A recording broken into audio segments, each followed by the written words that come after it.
Alright, camera looks good. Everybody's out here making learning calisthenics skills complicated as fuck, but it's actually really simple. Oh, but you need to train hours every day. Oh, but I have a hectic schedule. Oh, but you need good genetics and I'm too tall for that. Oh, but it's actually not that simple and it takes years. That's all bullshit, alright? You see, I started calisthenics at 6 foot tall with no prior background, while running my business and studying full-time, with genetics that make putting on muscle a pain in the ass, and definitely without spending more than 3 hours per week on workouts.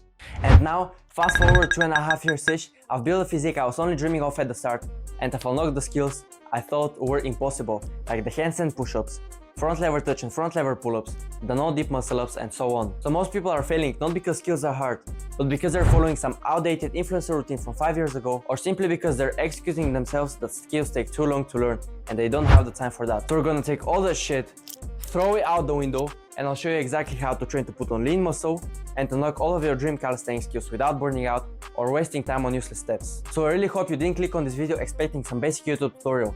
This is a full blueprint with all the foundational concepts, the methodology behind learning skills and building strength, all the programming that you can copy and implement straight away. And then I'll walk you through my structure and how you can copy me.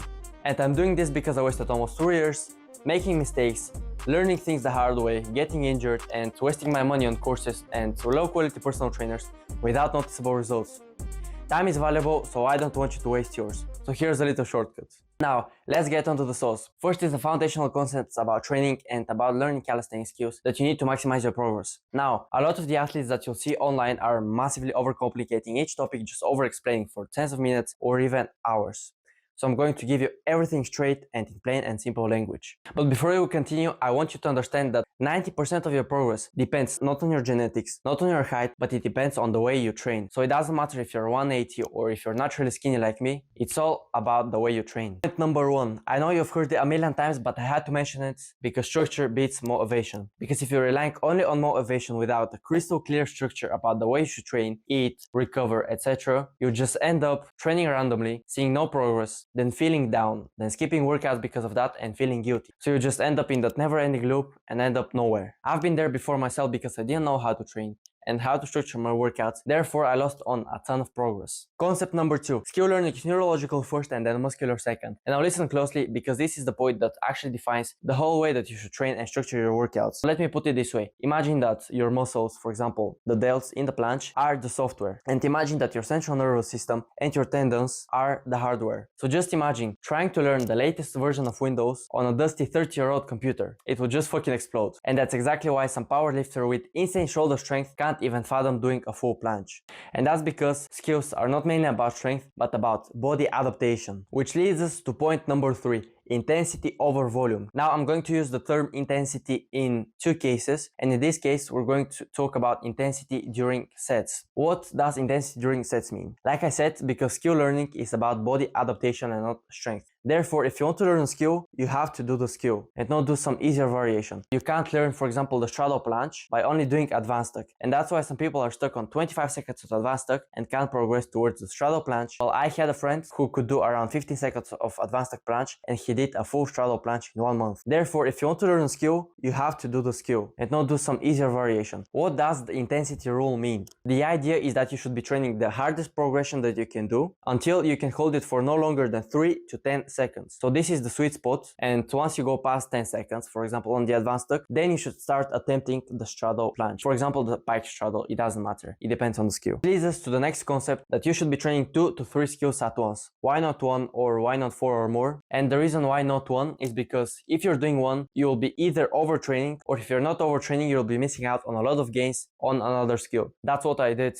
with the front lever. I've trained the front lever for about 6 months, training only the front lever pull-ups, but I haven't been doing planche. Concept number 4. Visualize before having it. Belief comes first. Have you heard the saying that to have something in real life, you first have to have it in your mind? Therefore, if you aren't having full conviction that the work you're putting in right now will get you the skills that you want, then what the hell are you doing? So I want you to know and believe with certainty that the trainings you're doing right now will lead you to the skills that you want. Which leads us to the visualization. Before each set, I want you to visualize the skill that you're doing. Let's say it's the planche. It won't only help when you're feeling down or lacking motivation, but it will also improve the performance and help you during the set because the skill has already been rehearsed mentally. And before we move on to how skills are actually learned, I want you to understand one last foundational concept. There's no single right way to learn a skill.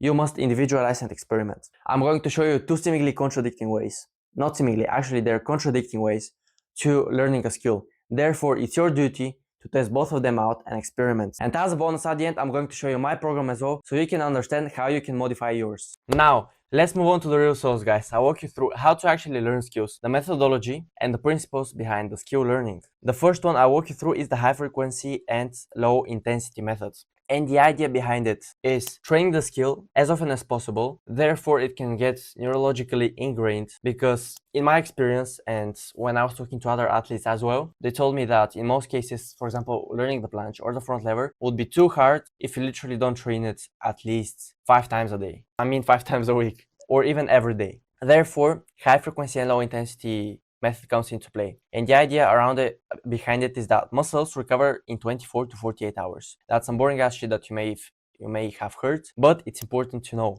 Tendons take several days, so up to around 5 days. And the central nervous system, the CNS, I'll be using that term as well, can take up to a week if you over fatigue it. The idea is that if you train until failure too often, your central nervous system may get fried as well. Fried is a too big of a term, but let's say get fatigued as well. In which case, it may take up to 5 to 7 days to recover.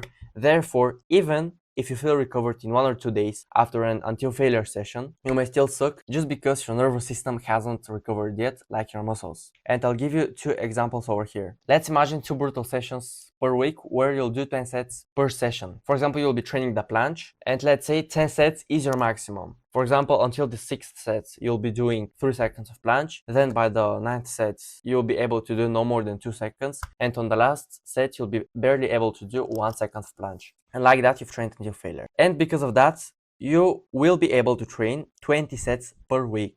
On the other hand, imagine the second perspective. 6 control sessions of 6 sets, which equates to 36 clean sets per week. And the math may not math here, but the idea around it is in the central nervous system. Because if you train to 60% intensity or 60% fatigue, it doesn't matter, you'll still have left around 40% of energy in the tank. Therefore, you won't be able to fry the nervous system. But on the other hand, if you do 2 brutal sessions of 10 sets, by the 10th set, your central nervous system will have taken a hit already. Therefore, if you do 6 controlled sessions of 6 sets, you'll be a lot more likely to train more. Therefore, you'll be able to get more frequency and get more used to the skill, because in most cases, skills are learned through repeated exposure. Therefore, you cannot learn a skill, like I told you, if you don't practice it daily, because the idea behind a lot of athletes like Nathan Bosek, like Onizuka and others you may have heard of, is that if they want to learn a skill, they want that skill to become like everyday walking. And that's the idea behind the high frequency and low intensity, that you train the skill so often that it becomes something of your everyday, of your day-to-day life. The sentence you must remember is that frequency beats brutality.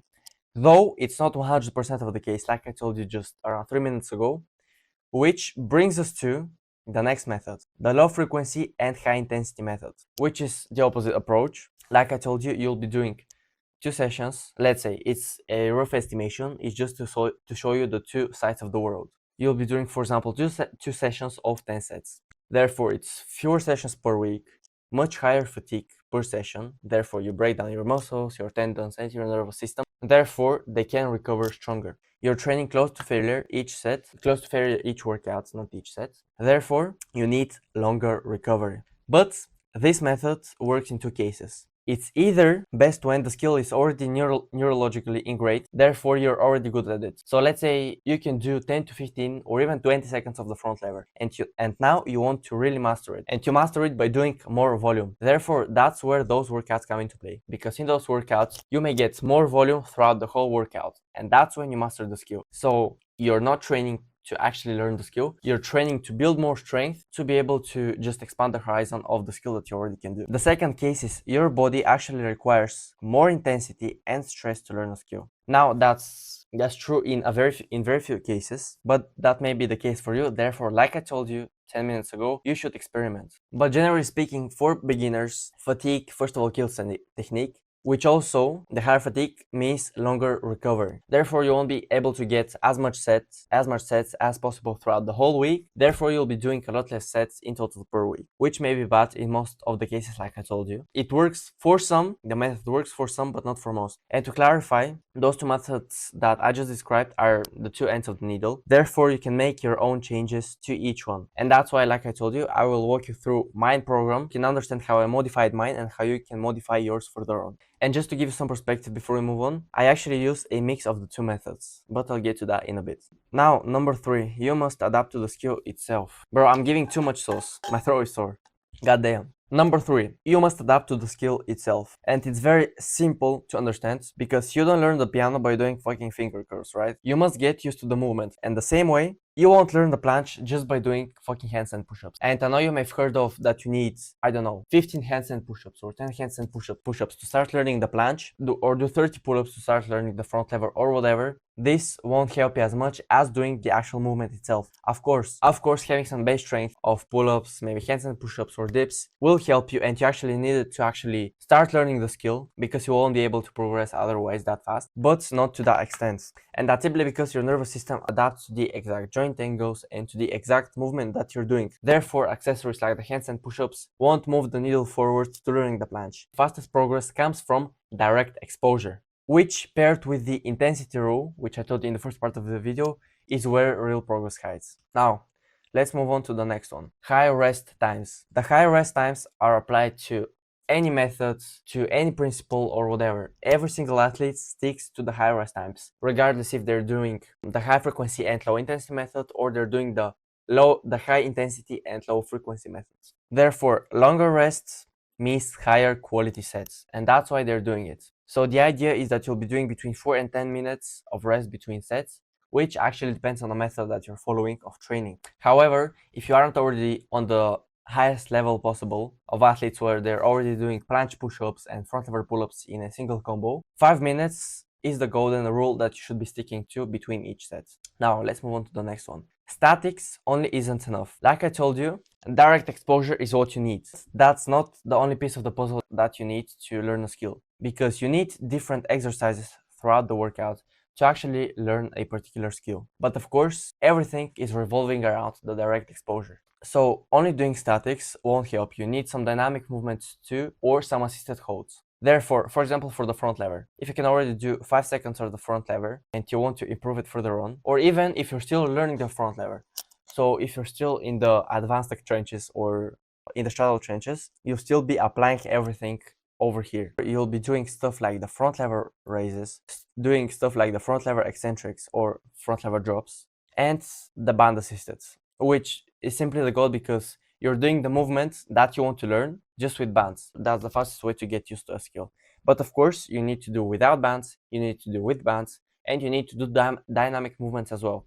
Because if you're doing only a single movement, guess what? Your body will just adapt to it and you learn shit. Therefore, you must mix it up so you can build different kinds of strength. Because, for example, with the front lever raises and front lever drops, you'll be learning the full range of motion of the shoulder extension, which builds you strength that otherwise you wouldn't have built through holds only. But you need to do holds as well because direct exposure is what you need to learn a skill. So now let's move on to the next one, to the next principle, the difference between bad form and bad activation. There's a very big difference between the two, but to give you some context and a very important principle, you need to do bad form to eventually be able to get to the good form. So if you're starting somewhere at 4 out of 10 form is where you need to be at in the beginning and what you'll need to be doing regardless of how you feel to be able to get to the good form. Therefore, if you can do already 15 seconds of straddle front lever, but you can't do a full front lever because your form is bad and you think that you shouldn't do it, you should. But with bad form, not with bad activation. And I'll show you 2 very good examples so you can actually understand what's the difference between the two. By the way, don't mind the false grip because I've been doing front lever pull-ups. But if you're doing front lever, a regular front lever, you should be with neutral grip. Because with the false grip, you're actually shortening the lever, making the movement a bit harder. Now, as you can see, first of all, my core is straight, is forming a straight line. Second of all, my whole body is parallel to the ground, forming a straight line as well, but gosh, I can't draw. And also, my lower back is activated, therefore, it's straight as well. And even is forming a slight bend like this, which is the most optimal variant. Because just imagine during the front lever pull-ups, if your lower back isn't arched a bit, it will be a lot harder to activate your core and to get to the bar, because otherwise you're lengthening the range of motion. And finally, my back, it's not falling into protraction like this, like in planche, it's in the neutral position. So it's somewhere between the retracted and neutral position state. Now let's get on to the bat form example. As you can see, my back is good, my lower back is also good, my core is also forming a straight line. But here's the bad example. As you can see, my legs aren't straight like over here, they're going slightly up like this, which is the first sign of bad form. Secondly, my knees are kind of bent, as you can see, which makes the movement a bit easier, but none of the muscles or tendons are in a bad position, so that's just bad form, not bad technique. And right now, both bad form and bad activation. By the way, I meant bad activation, not bad technique. It's just an example I found online, but it speaks to us very clearly the message that I'm trying to give you. First of all, his core isn't activated at all, so he's falling into his core. Secondly, his lower back isn't activated as well, so it isn't arched like this. Oops, it isn't arched like this, but he's falling into his lower back. And thirdly, he's falling into protraction, so he isn't retracted, but he's falling into protraction. Everything else is bad form, so we don't count it. But yeah, that's an example of bad activation. So now let's move on to the next part, which is how elite athletes actually learn skills fast. Not master, but learn skills fast. Like I told you, it's all about repeated exposure in 95% of the cases, and not through training to failure and not through training very few times throughout the week. Therefore, they're doing multiple sets with long rest times. They're doing the hardest controllable progression, so they're doing the high intensity rule, with high rest times in between. Their nervous system adapts very fast because they're doing the movement frequently. Therefore, their daily practice beats rare brutality. So skills are learned the same way you learn to walk. Not by walking with ankle weights when you were a baby, but by frequent controlled exposure and through assistance with your parents, which for example would be the band assisted variations. So that's pretty much it, how they learn the skills, and they master them again through the second method that I told you, which is the high intensity methods. As a bonus, I want to add, you need to record yourself. And by record yourself, I mean literally record yourself every single workout, because like that, if you film every single set, you'll be able to review it immediately between the sets, or you won't be sacrificing your time, your energy, and your progress for months just by not being able to review your form from the side. So you can immediately fix your form on the next set only if you record yourself. It might be awkward in the beginning. You're not talking to the camera, you're just filming yourself, and no one is supposed to see it, so just don't give a fuck about it. Improves the form without stalling progress in the long term. Guys, I'm giving too much sauce away. The calisthenics community is gonna hate me. Now, let's move on to the next part of the video, the actual programs. I've mixed them up, but I'll start with the high frequency and low intensity method that I told you about first, and its programming layout. Now, the weekly structure, you'll be doing around 5 to 10 sessions per week per skill.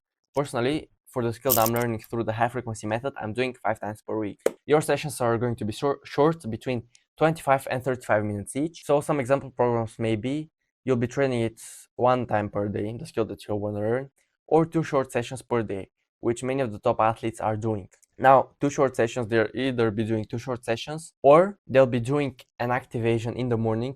And activation, when we're talking about activation in the morning, is right after you wake up and your body hasn't woken up, you'll just be doing some super intense sets and get some reps in. But that way you won't really get tired, just because your body hasn't waken up, and your body needs around maybe at least 3 hours to wake up so it can perform at the maximum input that it can. You're getting some sets in, first of all, and second of all, you aren't getting tired for the second session. So there's 2 ways of performing 2 short sessions per day. Or example 3 is doing, for example, the front lever in the morning or in the noon, and then doing the second skill in the evening. Now, the intensity target, like we talked about, is 60 to 70% fatigue at the end of each workout, which is far from failure. Therefore, your nervous system and tendons can recover without any issue, and you'll be able to get more sets throughout the week. And of course, following all the intensity rules and the rest time rules. The goal is more total skill exposure, less fatigue with faster recovery, and more total weekly sets. Therefore, the outcome is faster technique improvement, easier recovery, and better consistency. But something very important that I want to add, you're not supposed to follow those methods to the tiniest detail. I'm giving you, like I said, I'm giving you the 2 sides of the world so you can understand each skill. I mean, to understand each method of learning a skill, you should be only sticking to the core idea of those principles and of those methods, and not following them blindly. So now let's move on to the next method, the lower frequency and higher intensity programming layout. Your weekly structure is going to look like something between 3 and 4 sessions per week with longer sessions, obviously why. So you'll be training close to or even until failure. In the case if you're training 3 times per week, which I don't usually recommend it because first of all, it may take you at least 4, 5 or even 6 plus hours per week, and you're training many skills at once. So if you aren't mastering a skill right now, that's not the method to go for. So that's only for, in most cases, only for the most advanced athletes, because in this case, you'll be mixing front lever and planche into combos. So you'll be doing much longer rest times and all of that. But for now, just keep that session in mind. And we'll move on to the second way of training it, which is 4 times per week, if you're following exactly that method. And the idea is for more of the beginners. And the idea is that you'll be doing 2 planche sessions, for example, and 2 front lever sessions per week. So you'll be doing planche on Mondays and Thursdays, and you'll be doing front lever on Tuesdays and Fridays. So for example, doing around 6, 7 or 8 sets per workout. Because personally, if you're training the higher frequency, you'll be doing 4 or maybe 5 sets per workout, depending on your level. Personally, I've done planche, 4 sets up until very recently, but now I've up to 5 sets per session because both my recovery and my endurance have increased with time. The intensity goal is that you'll be training close to failure, basically 100% fatigue, still follow all the principles that I told you about, and maybe you'll even be doing drop sets to preserve quality. So let's say you'll do 5 sets of your front lever regular session, so you'll be doing your max holds, the band assisted harder holds, the dynamic movements and all of that, but then for the next 2, 3 or 4 sets, you'll be drop setting. Therefore, your goal is maximum overload with muscular breakdown, so that they can recover and get stronger overall. But the risks are, of course, the CNS fatigue, which will need longer recovery and less technical exposure. But you must experiment because some people may need to break down their muscles more and stress their nervous system more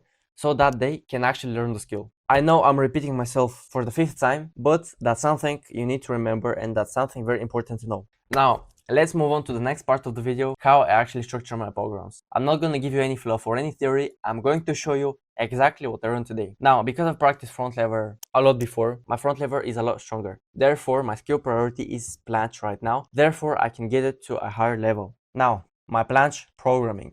I train planche following the high frequency and low intensity method, training 4 times per week with 5-minute rests in between, obviously why, with short warm-ups.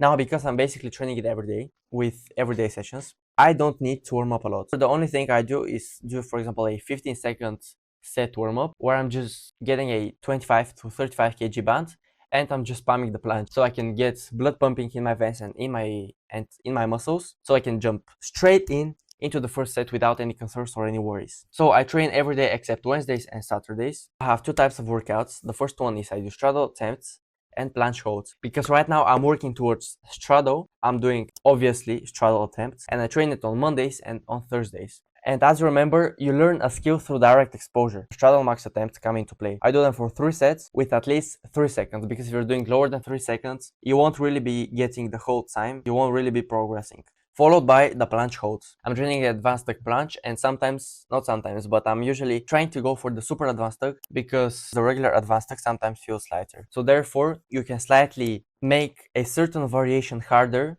by increasing the lever. So from advanced tuck, you'll be going to super advanced tuck, for example. And the second workout is on Tuesdays and on Fridays, where I'm doing a planche hold for 1 set of 3 to 6 seconds max, where I'm going for my hardest advanced tuck variation. And I'm doing this because I shouldn't only be doing straddle, because it's kind of a completely different movement to the planche, and I'm doing the advanced tuck so I can actually not let my body get used to a single movement. And that's because my straddle isn't always super clean, therefore I'm doing 2 different variations. Then I again hop onto the straddle max attempts, but here are 2 sets of 3 seconds again, and then I'm doing planche holds max attempts again of 3 to 6 seconds, obviously. On Sundays I usually have a lighter session where I'm doing around 2 to 3 sets of band assisted straddle. So I just get a 25 kg band and I'm trying to get just a clean straddle to get more volume in. And that way I'm cleaning up the form and getting used to the straddle movement. And now let's move on to my front lever programming. Now, to give you some context, it's slightly different. First of all, because of my schedule,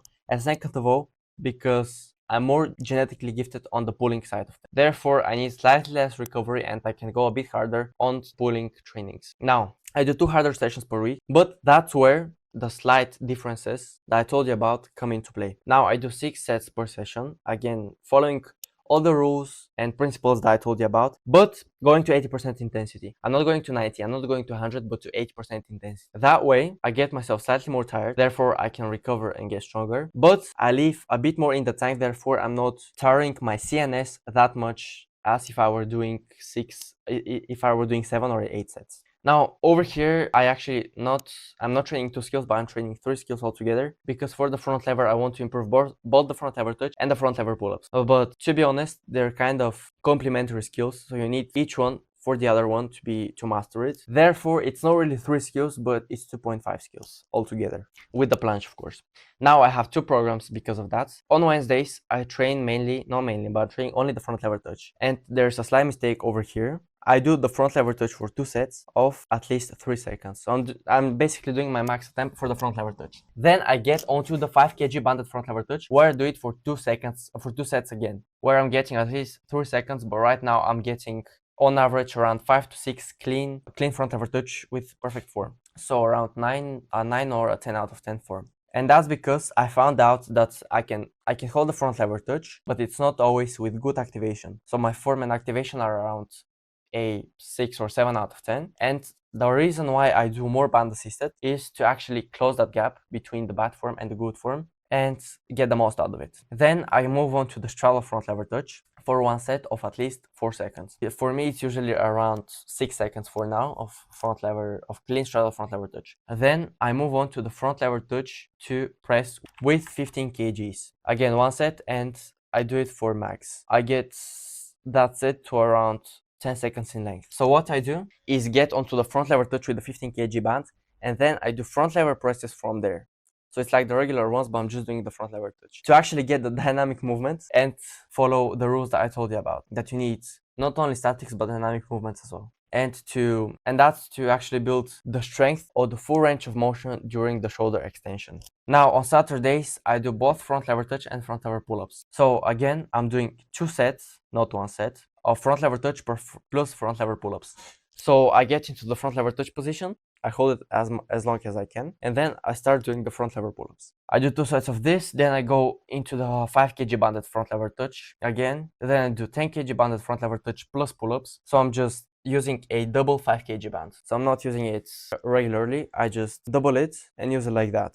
And I do it for at least 5 seconds, simply because it's banded. And I'm trying to get at least 3 reps of the front lever pull-ups because it's banded and you need to get more volume in when you're doing a band. And then I'm moving on to the 15 kg banded front lever pull-ups of 1 set between 3 and 5 reps with perfect form. And now lastly, I'm moving on to the 15 kg banded front lever pull-ups of 1 set with 3 to 5 reps at least. At the end of the workout, I'm getting tired, so I'm not getting that much reps in, of course, but I'm doing them with perfect form with the bands. And now let's move on to the interesting part, and this is the biggest difference that I was talking to you about in the beginning in my program. Now, because of this grease the groove, which I'll tell you about in a minute, is the reason why I do 80% intensity during the front lever workouts and not 90 or 100. So I'm more genetically gifted, but again, because I want to learn the skill, I need to do higher frequency so I can get used to it. Therefore, I have 2 more intense sessions, but I do grease the groove in between. So on planche days, every day except Sunday, I'm doing the grease the groove for the front lever, which essentially means doing the skill that you want throughout the whole day so that you can just get used to it like it's working and not get too tired. And the idea is that you're increasing exposure without really wrecking your recovery, which is really good because after those workouts, after the 80% workouts, I still can do pretty good front lever touch on those grease the groove days, and like that I'm getting more sets in. So it's kind of the perfect mix between